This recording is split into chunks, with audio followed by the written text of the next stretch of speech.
नमस्कार साथियों, मैं हर्ष गोयल आप सभी का इस कक्षा में स्वागत करता हूं। आज की कक्षा में हम पढ़ने वाले हैं कक्षा 9 का अध्याय 2 जो है बहुपद। इस अध्याय में हम बहुपद व बहुपदों के विभिन्न प्रकारों के बारे में पढ़ेंगे।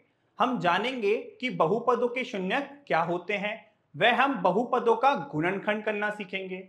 साथ ही हम ये जानेंगे कि बहुपदों के लिए बीजीय सर्वसमीकाएं किस तरह उपयोग की जाती हैं। इस कक्षा की कॉम्पिटेंसी है बीजीय व्यंजक, बहुपद व बहुपदों के प्रकार। अर्थात इस कक्षा से हम सीखते हैं कि बीजीय व्यंजक क्या होते हैं, वे कौन से ऐसे बीजीय व्यंजक हैं जो बहुपद होते हैं, वे कौन से बीजीय व्यंजक बहुपद नहीं होते हैं, वह बहुपदों के प्रकारों को भी हम इसमें सीखते हैं। तो स्टार्ट करते हैं स्टूडेंट। आपके चर क्या होंगे? तो वह राशि जो भिन्न भिन्न मानों को धारण कर सकती है आपकी चर कहलाती है। क्या? वह राशि जो भिन्न भिन्न मानों को धारण कर सकती है चर कहलाती है। और चर को हम अंग्रेजी वर्णमाला के छोटे अक्षरों से प्रदर्शित करते हैं, जैसे कि x हो गया। ठीक है, अब आप x का मान 1 रख सकते हैं, 2 रख सकते हैं, 10 रख सकते हैं, 20 रख सकते हैं। तो ये जो आपका x है ये भिन्न भिन्न मानों को धारण कर सकता है। ऐसे ही आपका y हो गया, ऐसे ही हमारा z हो गया। ठीक है, तो ये सब क्या है? आपके चर हैं। अब देखिए अचर क्या होते हैं? वह राशि जिसका मान परिवर्तित नहीं होता है, अर्थात वो एक फिक्स होता है। ठीक है, तो वह राशि जो निश्चित हो और जिसके मान में परिवर्तन नहीं हो वो आपकी क्या कहलाएगी? अचर कहलाएगी। जैसे देखिए 2, अब 2 आपकी क्या है? एक फिक्स राशि है, इसमें क्या है? परिवर्तन नहीं हो सकता, तो ये हमारे क्या हो गए? अचर हो गए। जैसे 0, -3, 2, 1/7। ठीक है, अब आप देखिए कि बीजगणितीय पद क्या होते हैं। चर व अचर के गुणनफल को ही बीजगणितीय पद कहते हैं। क्या बोला बच्चों मैंने? चर व अचर के गुणनफल को ही बीजगणितीय पद कहते हैं। जैसे देखिए 2 हो गया आपका अचर, x हो गया आपका चर, और इनके गुणनफल को क्या कहेंगे हम? बीजगणितीय पद। ऐसे ही देखिए 4 हो गया अचर, x² हो गया चर, तो इनके गुणनफल को क्या कहेंगे? बीजगणितीय पद कहेंगे। ठीक है, अब आप देखिए बच्चों गुणांक क्या होंगे। तो गुणांक क्या होता है? किसी पद में गुणा करने वाली राशि को पद का गुणांक कहते हैं। क्या बताया हमने? कि किसी भी पद में गुणा करने वाली राशि को पद का गुणांक कहते हैं। जैसे देखिए 3x² में अगर आपसे कहे कि x² का गुणांक क्या है, तो x² को किससे गुणा किया जा रहा है? x² को 3 से गुणा किया जा रहा है, तो गुणांक क्या हो गया? गुणांक हो गया मेरा यहां पर 3। किसका? x² का। किसका गुणांक? x² का गुणांक कितना हो गया? 3 हो गया। अब देखिए इस वाले में 5x² में x² का गुणांक क्या होगा? तो देखिए 5x² हमसे पूछा गया है x² का गुणांक, तो x² को किससे गुणा किया जा रहा है? x² को 5y से गुणा किया जा रहा है, तो इसका गुणांक कितना हो गया? 5y। इससे हमें एक चीज याद रखनी है कि जो गुणांक होते हैं जरूरी नहीं है कि वो आपके अचर हो, कोई भी राशि आपकी गुणांक हो सकती है। ठीक है, तो किसी पद को जिस राशि से गुणा करेंगे वो उसका गुणांक होगा। अब आप देखिए कि बीजगणितीय व्यंजक क्या होंगे। तो देखिए बीजगणितीय व्यंजक आपके चर, अचर और गणितीय संक्रियाओं का एक समूह है। किस किस का है? चर, अचर व गणितीय संक्रियाओं का। और ये क्या करता है? आपके गणितीय रूप में प्रस्तुत करता है। जैसे देखिए 5x - 3 है, 5 क्या हो गया? मेरा गुणांक हो गया, x यहां पे हो गया चर, ये 3 हो गया अचर, और 5x और 3 क्या हो गए? पद हो गए। तो इसी को सम्मिलित रूप से क्या कहेंगे? बीजगणितीय व्यंजक कहेंगे। क्या कहेंगे? बीजगणितीय व्यंजक कहेंगे। अब आप देखिए बहुपद क्या होता है? क्या है बहुपद? तो बहुपद में क्या होगा? आपका चर भी आएगा, आपका अचर भी आएगा, ठीक है, आपके गुणांक भी आएंगे, आपके घातांक भी आएंगे, ठीक है, और आपके संकारक भी आएंगे।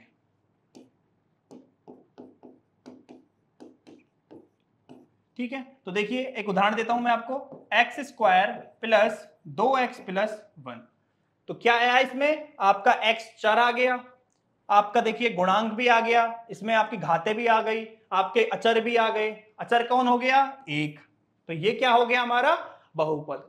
तो अगर यदि मुझे इसे परिभाषित करना हो तो क्या कह सकता हूं? एक ऐसा बीजीय व्यंजक जिसमें एक से अधिक क्या हो? एक से अधिक हमारे बीजीय पद हो। क्या बताया मैंने बहुपद की परिभाषा?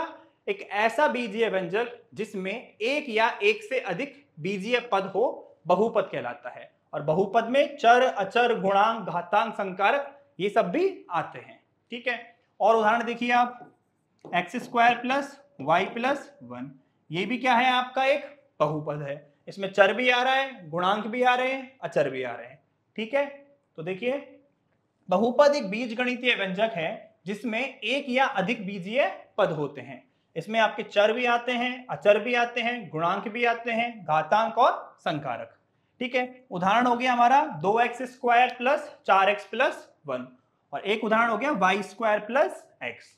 ठीक है, अब आप देखिए जो पहला उदाहरण है उसमें सिर्फ एक चर आ रहा है, वो कौन सा है? x।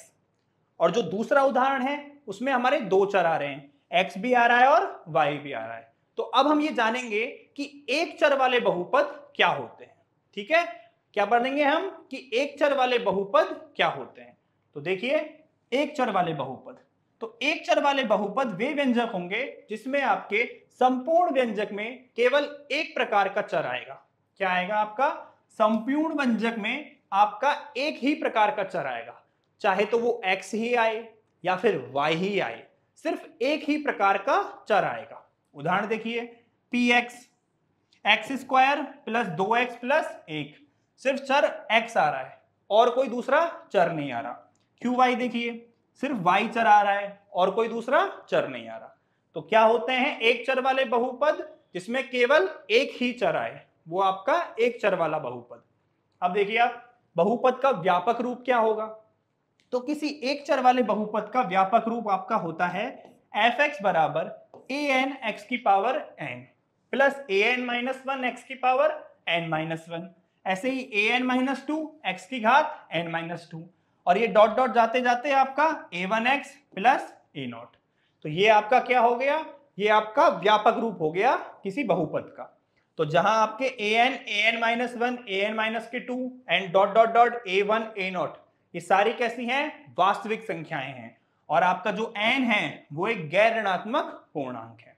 ठीक है, तो क्या हो गया इसका व्यापक रूप? ए एन एक्स की power n plus A N minus one X की power n minus one plus A N minus के टू एक्स की पावर n माइनस के टू, और ये इसी तरह चलता रहता है A one X plus A nought तक।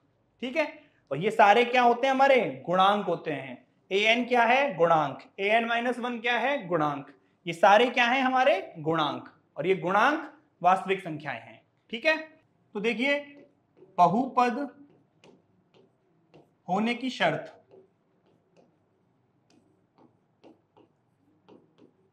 ठीक है, तो बहुपद होने की शर्त क्या क्या है? देखिए सबसे पहले तो हम ये कहते हैं कि यदि कोई भी चर हमारा हर में आता है, क्या?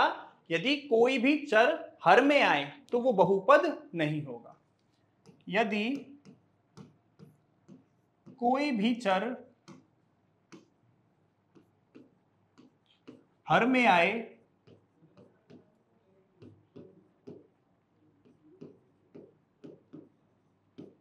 तो वो बहुपद नहीं होता है, बहुपद नहीं होता। जैसे देखिए आपका हो गया 1/x, 2/y, 1+1/x। आपका चर किस में आ गया? हर में आ गया। और जैसे ही आपका चर हर में आया ये बहुपद नहीं हुआ, आदि आपके बहुपद नहीं है। तो यदि चर आपका हर में आ जाए तो क्या होगा? वो बहुपद नहीं होगा। दूसरी देखिए इसमें शर्त क्या है? यदि आपके चर की घातें ऋणात्मक आ गई तो क्या होगा? आपका वो बहुपद नहीं होगा। क्या है? चर की घातें ऋणात्मक नहीं। यदि चर की घातें ऋणात्मक होती हैं, ऋणात्मक हो तो वो बहुपद नहीं है, तो वह बहुपद नहीं है। ठीक है, इसमें क्या हो जाएगा, देखो उदाहरण, x की घात -2, y की घात -3, तो ये सारे क्या हैं हमारे, ये सारे की सारे आपके बहुपद नहीं हैं। तो हम क्या कह सकते हैं, देखिए, तो हम ये कह सकते हैं कि बहुपद में चर की घातें, ठीक है, तो हम कह सकते हैं कि बहुपद में आपकी चर की घातें ऋणात्मक नहीं होंगी, बिल्कुल ऋणात्मक नहीं होंगी, अर्थात बहुपद में चर की घातें पूर्ण संख्या होती है। कैसी होती हैं आपकी घातें, पूर्ण संख्या होती है। आप ले सकते हैं, जैसे देखिए x² + 2x + 1, तो घातें कैसी हैं, पूर्ण संख्या। ठीक है, तो बहुपद में आपकी जो चर की घातें होती हैं वो हमेशा पूर्ण संख्या होती हैं। ठीक है, 3 हमने शर्तें पढ़ी हैं। पहली शर्त ये है कि हर में आपका चर नहीं आना चाहिए। दूसरी शर्त है कि आपके जो चर की घातें हैं वो ऋणात्मक नहीं होनी चाहिए। तो चर की घातें किस प्रकार होंगी, तो हमारे चर की घातें पूर्ण संख्या होंगी। ठीक है, देखिए क्या शर्तें हैं, व्यंजक जिसमें कोई चर हर के रूप में है बहुपद नहीं होगा। जैसे देखिए 1/x 1/x² + 1, तो देखिए 1/x² + 1 आपका जो चर है वो हर में आ गया। अब उसके साथ आप 1 जोड़िए चाहे 2 जोड़िए। ऐसे ही देखिए 1/x - 1 आपका जो चर है वो हर में आ गया, इसका मतलब ये बहुपद नहीं है। दूसरा देखिए, इसमें कोई चर घात ऋणात्मक हो बहुपद नहीं होगा, x की घात -2। अब इस पूरे पद में देखिए ये पद क्या है आपका, 3x³ + x की घात -2, ये वाला तो आपका पूर्ण घात है। देखिए ये वाली तो घात आपकी पूर्ण संख्या है, लेकिन ये वाला आपका ऋणात्मक है, इसका मतलब ये क्या होगा, बहुपद नहीं होगा। और तीसरे में हम कह रहे हैं कि बहुपद में चर की घातें पूर्ण संख्या होती हैं। ठीक है बच्चों, सबको समझ में आ गया कौन सा बीजीय व्यंजक बहुपद होगा और कौन बीजीय व्यंजक बहुपद नहीं होगा। आगे बढ़ते हैं हम, बहुपद की घात क्या होगी। तो देखिए बहुपद की घात क्या होती है, आपके पास बहुपद है, उसमें आपको एक चर मिलेगा, तो उस चर की जो उच्चतम घात होगी वो आपकी बहुपद की घात होगी। क्या बोला मैंने, कि बहुपद में चर की जो उच्चतम घात होगी वही हमारी बहुपद की घात होगी। जैसे देखिए कि यदि एक px आपका बहुपद है और आपका चर क्या है x, तो px में x की उच्चतम घात बहुपद की घात कहलाती है।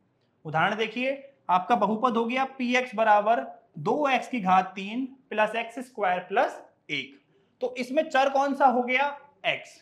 अब देखिए यहां पे चर की घात कितनी है, 2, और 2x³ में चर की घात कितनी है, 3, तो उच्चतम घात हो गई 3, तो 3 ही हमारी क्या हो गई, बहुपद की घात हो गई। चर की उच्चतम घात ही बहुपद की घात होती है।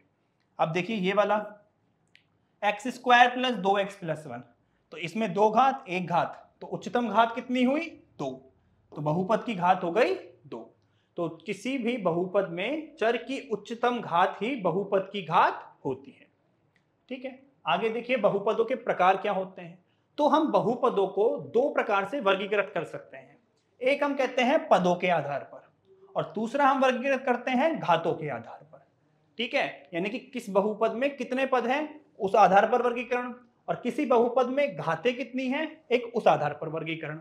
तो देखिए पदों के आधार पर आपके बहुपद 3 प्रकार के होते हैं। पहला हो गया एक पदी, देखो नाम से पता लग रहा है एक पदी बहुपद, मतलब कितने पद होंगे, एक पद। दूसरा देखिए द्विपदी बहुपद, कितने पद, 2 पद। और तीसरा है त्रिपदी बहुपद, मतलब 3 पद। तो यदि एक पद हुए तो एक पदी बहुपद, 2 पद हुए तो द्विपदी बहुपद, और यदि 3 पद हुए तो त्रिपदी बहुपद। ऐसे ही घातों के आधार पर देखिए, रैखिक बहुपद, द्विघात बहुपद और त्रिघात बहुपद। तो यदि एक घात हुई तो रैखिक बहुपद, 2 घात हुई द्विघात, 2 घात, और अगर त्रिघात हुई यानी कि 3 घात हुई तो त्रिघात बहुपद। ठीक है, अब देखिए हम पदों के आधार पर, पहला है आपका एक पदी बहुपद, यानी एक पद वाले बहुपद को एक पदी बहुपद कहते हैं। ऐसा बहुपद जिसमें केवल एक पद हो। देखिए 3x², कितने पद हैं? एक पद है। 7x, एक पद है। 6, एक पद है। ठीक है, घाते चाहे कुछ भी हो, लेकिन जब हम पदों के आधार पर वर्गीकरण कर रहे हैं तो हमें सिर्फ पद देखने हैं। एक पद, एक पद, एक पद। तो कौन सा हो गया ये? एक पदी बहुपद। अब अगला देखिए, द्विपदी बहुपद। दो पद वाले बहुपद को द्विपदी बहुपद कहते हैं। उदाहरण हो गया हमारे, देखिए 8x³ प्लस 3x। अब देखिए कितने पद हैं? एक हो गया 8x³ और दूसरा हो गया 3x। तो दो पद मतलब द्विपदी, घाते नहीं देखनी। ठीक है, अगला उदाहरण देखिए 7x-4। एक पद हो गया 7x, दूसरा पद हो गया 4। तो दो पद मतलब द्विपदी बहुपद। अगला देखिए आप, त्रिपदी बहुपद। तीन पद वाले बहुपद को हम त्रिपदी बहुपद कहते हैं। ऐसे बहुपद जिसमें तीन पद हो। तीन पद देखिए, एक हो गया आपका 3x², दूसरा पद हो गया 7x और तीसरा पद हो गया 4। कितने पद? तीन पद। इसमें देखिए x² एक पद, 2x दूसरा पद और 2 हो गया आपका तीसरा पद। तीन पद त्रिपदी। तो सबको समझ में आया? पदों के आधार पर तीन प्रकार के, एक पदी, द्विपदी और त्रिपदी। अब देखिए घातों के आधार पर, पहला है रैखिक बहुपद। तो देखिए एक घात का बहुपद आपका रैखिक बहुपद होता है। एक घात वाले बहुपद को रैखिक बहुपद कहते हैं। और आपके उदाहरण हो गए 7x-4 और 5x-9।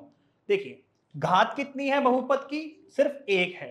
पद चाहे आपके 2 हो, 3 हो, 5 हो, 7 हो, उससे फर्क नहीं पड़ेगा, आपको सिर्फ घातें देखनी है। घात कितनी है? एक। तो कौन सा? रैखिक बहुपद। और रैखिक बहुपद का जो व्यापक रूप होता है उसे हम ax + b से प्रदर्शित करते हैं, जहां पर a व b मेरे वास्तविक संख्याएं हैं और मेरा a 0 के बराबर नहीं हो सकता। क्योंकि यदि मेरा a 0 के बराबर हुआ, मान के चलिए यदि a 0 हुआ, तो मेरा जो px है वो कितना हो जाएगा? px बराबर b हो जाएगा। और b क्या है? मेरा अचर है।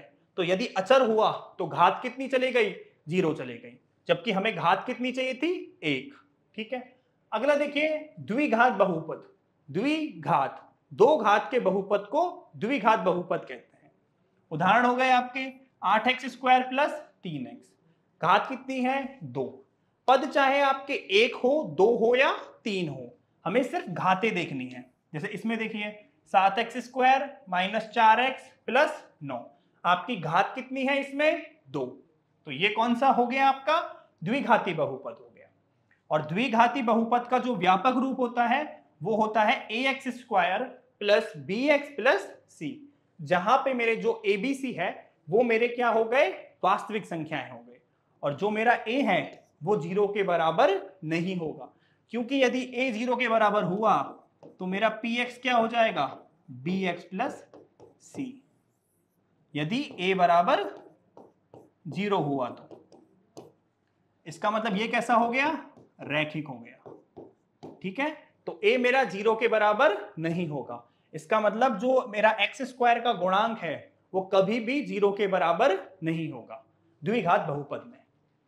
अगला देखिए त्रिघात बहुपद। त्रिघात बहुपद मतलब तीन घात वाला बहुपद। तीन घात वाले बहुपद को हम त्रिघात बहुपद कहते हैं। देखिए कितने घाते हैं? तीन घाते हैं। इस वाले में देखिए कितनी घातें हैं? तीन घातें। घात क्या होगी? चर की उच्चतम घात। तो इसमें कितनी घात हो गई बहुपद की? तीन घात हो गई। और तीन घात वाला बहुपद का व्यापक रूप होता है आपका ये ax³ plus bx² plus cx plus d, जहां abcd मेरे क्या है? वास्तविक संख्या है और मेरा a 0 के बराबर नहीं है। ठीक है बच्चों, तो क्या हुआ? घातों के आधार पर हमने तीन प्रकार के बहुपद पढ़े। कौन से? रैखिक बहुपद, द्विघात बहुपद और त्रिघात बहुपद। अब देखिए कुछ और प्रकार के बहुपद। एक होता है आपका अचर बहुपद। अचर बहुपद क्या होगा? जिस बहुपद में आपका सिर्फ एक पद हो।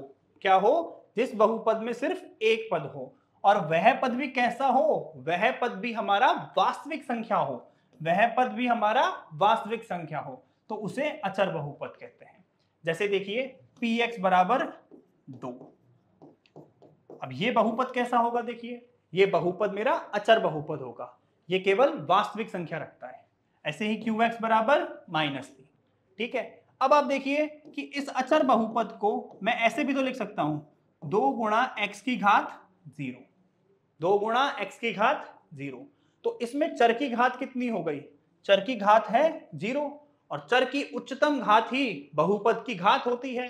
तो अचर बहुपद की घात कितनी हो गई बच्चों, अचर बहुपद की घात हो गई 0। क्या हो गई, अचर बहुपद की घात 0 होती है, क्योंकि हम 2 को 2x की घात 0 लिख सकते हैं। ठीक है, अब देखिए शून्य बहुपद क्या होगा।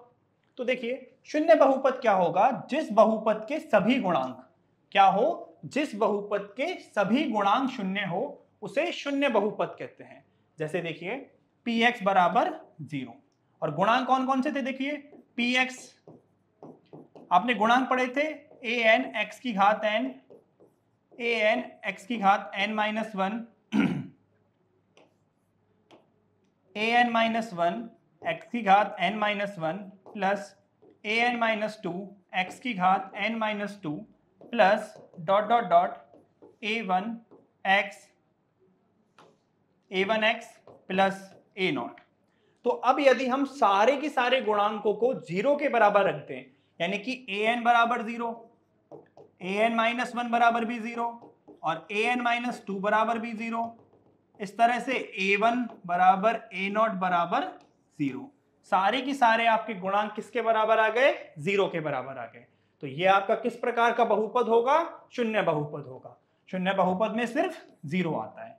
ठीक है, और शून्य बहुपद का घात कैसा होता है, शून्य बहुपद का घात अपरिभाषित होता है। ऐसे मत लिख देना कि 0 गुणा x की घात 0। ठीक है, ये बिल्कुल गलत है। शून्य बहुपद की घात अपरिभाषित होती है और अचर बहुपद की घात शून्य होती है। ये दोनों चीज ध्यान रखना, बिल्कुल भी कंफ्यूज नहीं होना है। शून्य बहुपद की घात अपरिभाषित होगी और अचर बहुपद की घात शून्य होगी। ठीक है बच्चों, सबको समझ में आए बहुपदों के प्रकार। अब आगे देखिए उदाहरण 1, नीचे दिए गए प्रत्येक बहुपद की घात ज्ञात कीजिए। देखिए पहला बहुपद है x की घात 5 माइनस x की घात 4 प्लस 3। अब देखिए बहुपद में जो x की यानी कि आपके चर की जो उच्चतम घात होगी वही हमारी क्या होती है, बहुपद की घात होती है। तो x की घात 5 माइनस x की घात 4, तो एक घात 5 है और एक घात 4 है, तो उच्चतम घात है 5, तो बहुपद की घात हो गई आपकी 5। दूसरे में देखिए 1 minus y square minus y की घात 3 प्लस 2y की घात 8, तो उच्चतम घात कितनी है, उच्चतम घात है 8, तो घात कितनी हो गई आपकी 8। ऐसे इसमें देखिए 2 को मैं लिख सकता हूं 2 गुणा x की घात 0, और इसकी घात कितनी हो गई, अचर बहुपद, अचर बहुपद की घात शून्य होती है, तो इसकी घात कितनी हो गई 0, घात बराबर 0, या हम इसे लिख सकते हैं घात कैसी होती है इसकी 0। ठीक है, अगला देखिए प्रश्नावली 2.1।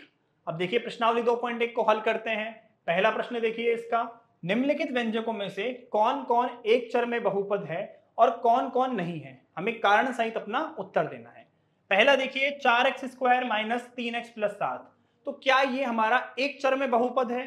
अब एक चर में बहुपद क्या होता है, सबसे पहले तो बहुपद होना चाहिए और दूसरे में क्या है कि बहुपद में केवल एक ही चर आना चाहिए। तो देखिए ये बहुपद तो है क्योंकि बहुपद की शर्तों को संतुष्ट करता है, और चर देखिए 1 1 1, सिर्फ x एक चर है, तो सिर्फ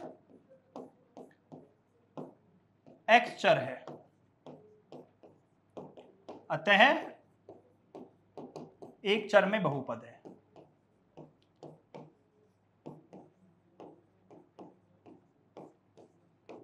अगला देखिए वाई स्क्वायर प्लस √2, तो यहां पे चर क्या हो गया, चर हो गया हमारा y और अचर हो गया आपका √2। तो देखिए चर कितने हैं आपके पास, सिर्फ y चर है, और अगर y चर है तो ये भी क्या हो गया, केवल y चर है,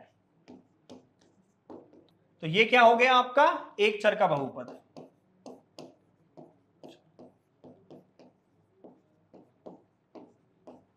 अगला देखिए अब देखिए इसमें क्या है, 3√t प्लस t√2।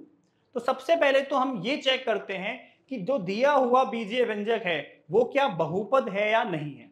अब देखिए बहुपद होने के लिए क्या क्या शर्तें थी कि बहुपद की जो क्या बहुपद में जो चर की घातें हैं वो कैसी होती हैं, पूर्ण संख्या होती है, और आपके जो चर होते हैं वो हर में नहीं आते। तो देखिए 3√t में t की घात कितनी है, 1/2, जो कि पूर्ण संख्या नहीं है। और यदि आपकी घात क्या होती है, पूर्ण संख्या नहीं है, तो क्या होता है, तो यह बहुपद नहीं है। और जब बहुपद ही नहीं है तो एक चर में बहुपद कहां से होगा, अतः ये एक चर में बहुपद नहीं होगा, एक चर में बहुपद नहीं है।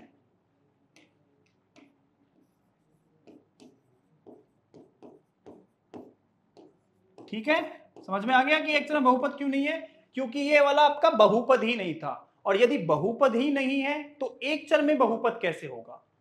अगला देखिए y प्लस 2/y। तो देखिए बहुपद होने की शर्तें याद कीजिए, क्या कोई भी चर हर में आ सकता है, नहीं। यदि कोई भी चर हर में आता है तो हमारा बीजीय व्यंजक बहुपद नहीं होगा। तो देखिए y 2/y में y हर में आ रहा है,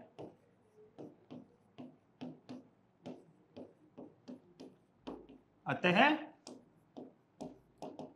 y प्लस 2/y बहुपद नहीं है। और यदि बहुपद नहीं है तो एक चर में बहुपद भी नहीं होगा। ठीक है, अगला देखिए आप, x की घात 10 प्लस y की घात 3 प्लस t की घात 50। कितने चर हैं, चर हो गए आपके x, y और t। कितने चर हो गए, 3 चर हो गए। तो जब 3 चर हो गए तो एक चर में बहुपद कैसा हुआ, अतः एक चर में बहुपद नहीं है, बहुपद नहीं है।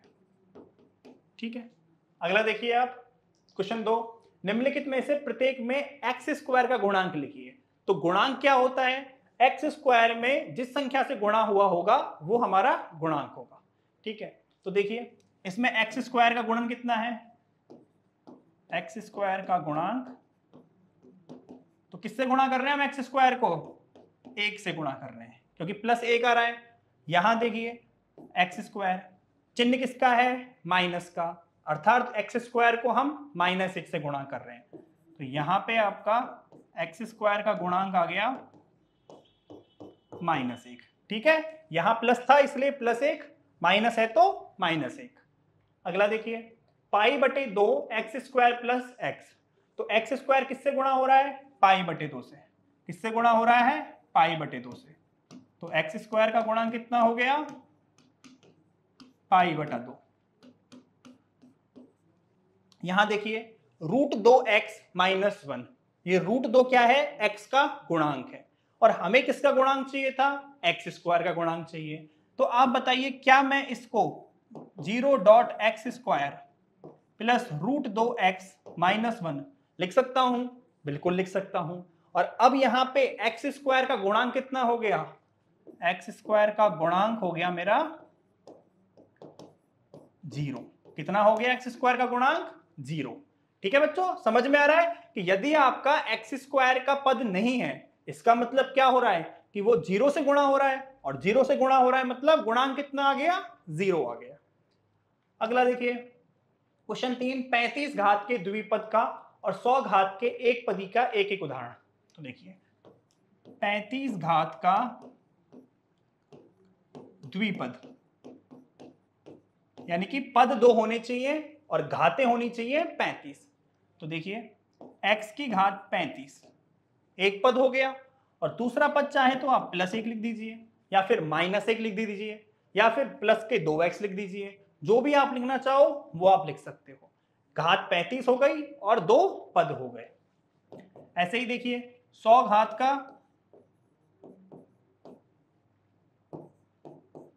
एक पदी। घात कितनी होनी चाहिए 100 और पद कितना होना चाहिए 1, तो x की घात 100। ये हो गया आपका 100 घात में एक पदी। ठीक है, अगला देखिए आप चौथा क्वेश्चन, निम्नलिखित बहुपद में प्रत्येक बहुपद की घात। तो घातें क्या होंगी, बहुपद में चर की उच्चतम घात। तो देखिए चर हो गया आपका x की घात 3 भी है, 2 भी है और 1 भी है, तो उच्चतम घात कितनी हो गई 3, तो इसकी घात कितनी हो गई 3।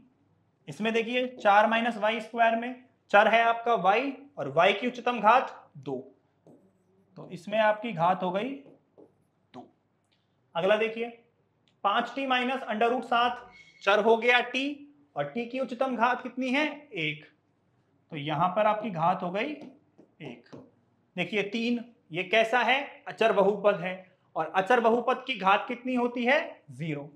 इसे हम लिख सकते हैं 3 गुणा x की घात 0, तो घात कितनी हो गई 0। या फिर हम लिख सकते हैं कि ये कैसा बहुपद है, अचर बहुपद है और अचर बहुपद की घात होती है 0। अगला देखिए पांचवा क्वेश्चन, बताइए कि निम्नलिखित बहुपदों में कौन कौन बहुपद रैखिक है, कौन द्विघाती है और कौन त्रिघाती है। तो जिसमें एक घात वो रैखिक, 2 घात वाला द्विघात और 3 घात वाला त्रिघात। तो देखिए कितनी घात है इसमें, बहुपद की 2 घात है, तो ये देखिए 2 घात है तो द्विघात बहुपद।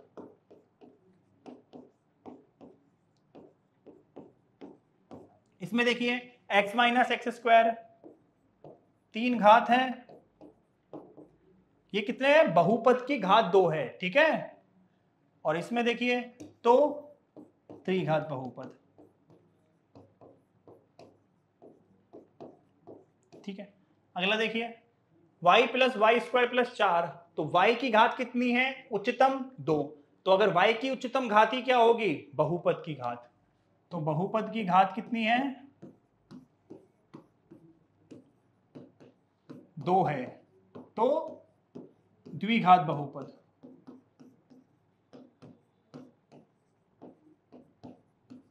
और इसमें देखिए 1 प्लस एक्स बहुपद की घात 1 हो गई और एक घात का बहुपद क्या होता है, तो रैखिक बहुपद। ठीक है, और लास्ट देखिए, और अगला देखिए आप पांचवा 3t में देखिए घात कितनी हो गई 1 हो गई, तो किस प्रकार का बहुपद, रैखिक बहुपद। ठीक है, अब देखिए आर स्क्वायर में चर आपका चाहे कुछ भी हो, घात कितनी है, घात है आपकी बहुपद की 2 और 2 घात वाला कौन सा होता है आपका द्विघात बहुपद।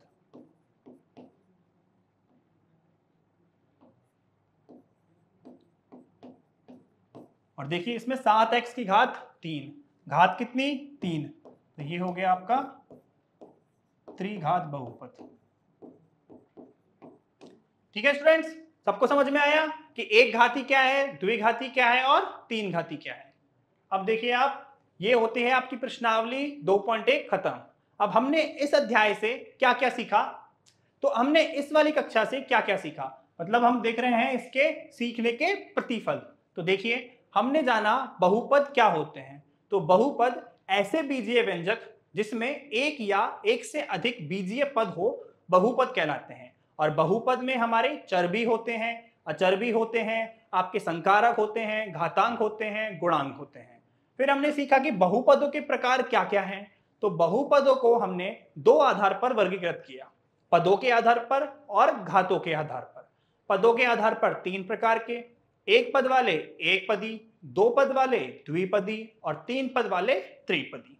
घातों के आधार पर भी 3 प्रकार से, एक घात वाला रैखिक, 2 घात वाला द्विघात बहुपद और 3 घात वाला त्रिघात बहुपद। इसके अलावा हमने अचर बहुपद भी परिभाषित किया और शून्य बहुपद भी। अचर क्या बताया, ऐसा बहुपद जो उसमें केवल एक पद हो और वो भी वास्तविक संख्या हो, जैसे fx बराबर 2। ठीक है, और इसके बाद हमने बताया शून्य बहुपद। शून्य बहुपद में क्या बताया, ऐसा बहुपद जिसके सभी की सभी गुणांक कैसे हो 0 हो, वो हमारा शून्य बहुपद होता है। फिर हमने बहुपद की घात पढ़ी, बहुपद की घात क्या होती है? किसी बहुपद में चर की उच्चतम घात को ही बहुपद की घात कहते हैं। ठीक है बच्चों, तो ये हो गए हमारे सीखने के प्रतिफल। अब हम देखिए इसका मूल्यांकन करते हैं और आप कुछ प्रश्नों के हल बताएंगे। पहला प्रश्न है, निम्न में से कौन एक बहुपद नहीं है? पहला देखिए, f(x) बराबर 2, ये एक बहुपद है? बिल्कुल बहुपद है। f(x) बराबर 0, ये भी बहुपद है। ये आपका अचर हो गया और ये आपका शून्य बहुपद हो गया। f(x) बराबर x² प्लस 2x प्लस 1, ये भी हमारा क्या है? एक बहुपद है। और देखिए f(x) बराबर √x प्लस 1। अब देखिए बहुपद में आपके जो चर की घातें हैं वो पूर्ण संख्या होनी चाहिए, लेकिन यहां पे क्या आ रही है आपकी? 1/2। तो अब लिख सकते हैं कि √x प्लस 1 में x की घात 1/2 है, जो कि पूर्ण संख्या नहीं है, संख्या नहीं है। तो ये क्या होगा आपका? ये आपका बहुपद नहीं होगा, क्योंकि बहुपद में चर की घातें पूर्ण संख्या होनी चाहिए। अगला प्रश्न देखिए, 2x² प्लस 1 किस प्रकार का बहुपद है? तो देखिए 2x² प्लस 1, घात कितनी है इसमें? 2। तो 2 घात का बहुपद कितना होता है? द्विघात बहुपद। तो देखिए रैखिक होगा, द्विघात, त्रिघात, अचर, ये हो गया आपका द्विघात बहुपद। अगला देखिए, बहुपद x² प्लस √3x प्लस 1 की घात, तो ये आपका बहुपद है। तो बहुपद की घात क्या होती है? बहुपद में चर की उच्चतम घात, तो चर हो गया x और x की उच्चतम घात हो गई 2, तो बहुपद की घात हो गई इसमें 2। तो कौन सा सही है? देखिए बहुपद की घात 2 से सही है। अगला प्रश्न है आपका, एक शून्यतर अचर बहुपद की घात। शून्यतर मतलब शून्य नहीं होना चाहिए, और अचर बहुपद की घात कितनी होती है? अचर बहुपद की घात शून्य होती है। तो शून्यतर अचर बहुपद की घात कितनी आ गई आपकी? शून्य आ गई। ठीक है बच्चों, सबको समझ में आया यहां तक? तो ये भाग यहां पे होता है आपका खत्म। तो इस भाग में हमने क्या पढ़ा? इसमें हमने बहुपद के बारे में पढ़ा, बहुपदों के विभिन्न प्रकारों के बारे में पढ़ा, और हमने जाना कि बहुपद की घात क्या होती है। अगले भाग में हम बहुपद के शून्यकों के बारे में पढ़ेंगे। ठीक है, तो आज की कक्षा हम यहीं पे खत्म करते हैं। मिलते हैं अगली कक्षा में। मैं आशा करता हूं आप सभी को मेरी कक्षा अच्छी लगी होगी। तब तक के लिए बाय।